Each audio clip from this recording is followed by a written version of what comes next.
পর্ব ০২। দীপ্তি ভয়ে ভয়ে বলল, আমি এখন বাসায় যাব। সে তো যাবেই। আরও কিছুক্ষণ থাকো না, আমার ভালো লাগবে। আবির চ্যাটার্জি, বয়স ৩২, ছুঁই ছুঁই, দেখতে লম্বা চোরা, মেদহীন পেটানো শরীর, দেখেই বোঝা যায় নিয়মিত জিম করে। গায়ের রং শ্যামবর্ণ, তবে চোখ মুখ সুন্দর। মাথায় একগাছি ঝাঁকড়া চুল, স্টাইল করে ছেটে রাখা ডান গালের দাড়িতে ঘন কালো একটা তিল আছে। দেখতে বেশ লাগে। ঢাকায় নিজেদের বড় বড় দুটো শোরুম আছে। ৬ বছর আগেই পড়াশোনার পাট চুকিয়ে বাবার সাথে পৈতৃক ব্যবসা দেখাশোনা করে আবির। ঈদের আগে আগে শোরুমগুলোতে প্রচুর ভিড় হয়। বাসায় ফিরতে ফিরতে গভীর রাত হয়ে গেল। মাকে খাবার টেবিলে খাবার নিয়ে বসে থাকতে দেখে মনটা প্রশান্তিতে ভরে গেল। মুখে হাসি ফুটে উঠল। কৃত্রিম রাগ দেখিয়ে আবির বলল, কতবার বারণ করেছি না মা তোমাকে? অসুস্থ শরীরে আমার জন্য রাত দুপুরে খাবার নিয়ে বসে থাকার দরকার নেই। তৃণারানী মন খারাপ করে বলল, তাহলে আমাকে একটা বৌমা এনে দে। আবির বুক চিরে দীর্ঘশ্বাস ফেলল। দায়সারা ভাবে বলল, একটা বিয়ে করেই শখ মিটে গেছে মা, আর ইচ্ছে নেই। তৃণারানীর মনটা বিতৃষ্ণায় ভরে গেল। চোখ রানিয়ে বলল, ওই ডাইনিটার জন্য তুই নিজের জীবন কেন নষ্ট করবি বাবা? সব মেয়েরা একরকম হয় না। আমি বেছে বেছে তোর জন্য মিষ্টি একটা বউ এনে দেব, দেখিস। তারপর কি হবে? বিয়ের মাস ২ পেরোতেই আমার টাকা পয়সা সোনাদানা চুরি করে বয়ফ্রেন্ডের হাত ধরে রাত দুপুরে পালিয়ে যাবে। বর্তমান জেনারেশনের মেয়েদের প্রতি আমার একদম বিশ্বাস উঠে গেছে মা। আমি আর বিয়ে করব না, সে দেখা যাবেক্ষণ। ভালো কথা, তোর মেজপিসি ফোন করেছিল। আবির ভাত খেতে খেতে বলল, কি বল পিসি? সৌভিকের বিয়ে ঠিক হয়েছে, সামনের মাসে বিয়ে। ভালো, তুই বিয়েতে যাবি না? না মা। কেন বাবা? এত কোলাহল আমার ভালো লাগে না। তা বললে তো হবে না। তোর পিসি বারবার বলে দিয়েছে তোকে সাথে করে নিয়ে যেতে। আবির হাত মুখ ধুয়ে উঠে পড়ল। ঘরে যেতে যেতে বলল, সে দেখা যাবেক্ষণ। আবিরদের প্রায় ২,০০০ স্কয়ার ফিটের ডুপ্লেক্স অ্যাপার্টমেন্ট বাড়িটা ছবির মতো সুন্দর ঝকঝকে চকচকে। পুরো বাসার দরজা জানালা কাঁচ দিয়ে ঘেরা। নিচতলায় একটা ড্রয়িং রুম, একটা রান্নাঘর, আর উপর তলায় শয়নকক্ষ। আবিরের শয়নকক্ষের সাথে বিশাল বেলকনি। বেলকনির পুরোটা জুড়ে বাহারি পদের ফুলের বাগান করেছে আবির।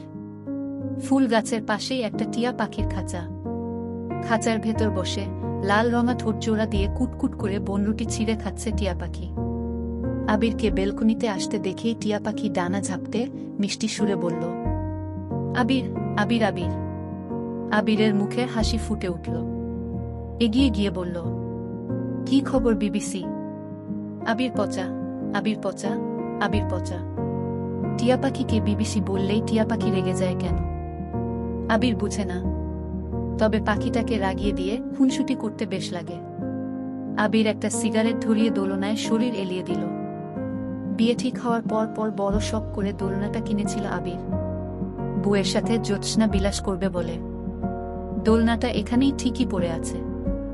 আফসোস, বুটাই শুধু চলে গেছে। সিগারেটের নেশা আবিরের কখনোই ছিল না।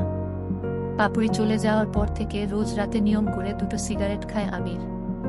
তারপর ঘুমাতে যায়। মা, আমি দীপ্তির বিয়ের 3 দিন মামার বাড়ি গিয়ে থাকব। মা আঁতকে উঠল, বলল, সে কি কেন?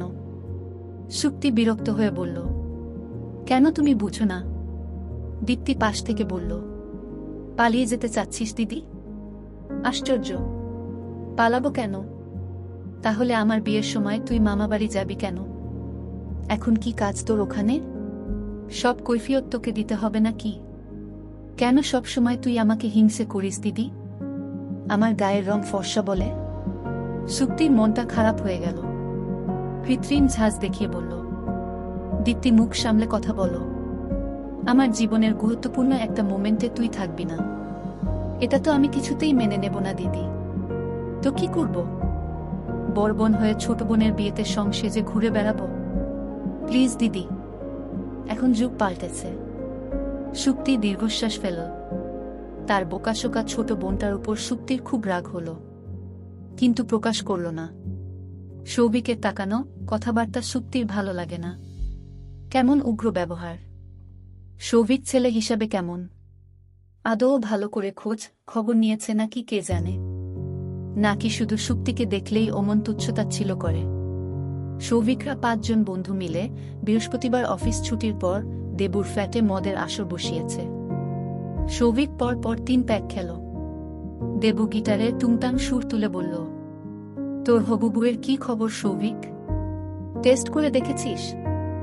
সৌভিক মুখ খিচিয়ে বলল, ধেত, ছুতে গেলেই এমন ভাব করে, যেন আমি জামাই না ভাসুর লাগি। অসহ্য। সবগুলো বন্ধু দাঁত বের করে খিক করে হেসে দিল।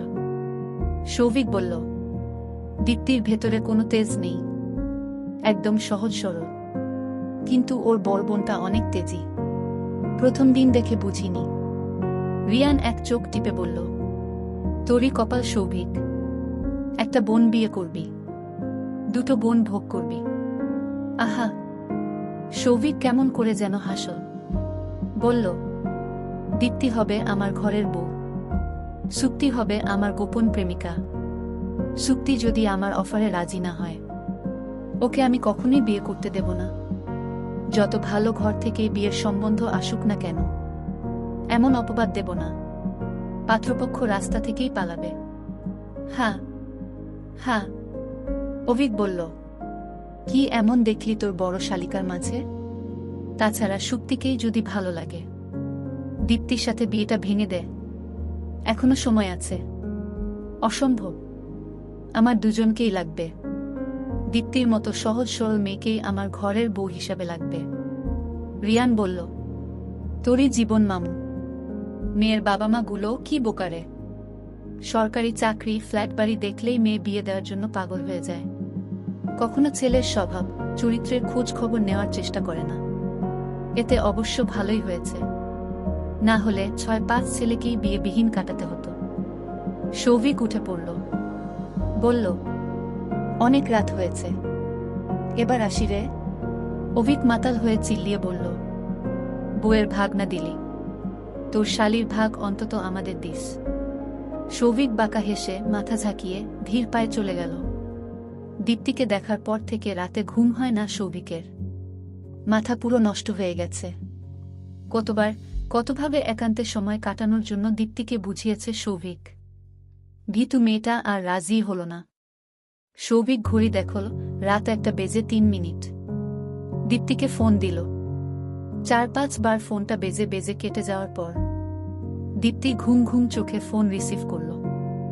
সৌভিক কুশল বিনিময় না করেই সরাসরি বলল, আগামীকাল তোমাকে আমার সাথে একটা জায়গায় যেতে হবে দীপ্তি, আমার কথা যদি না রাখো আমি বিয়ে করব না তোমাকে।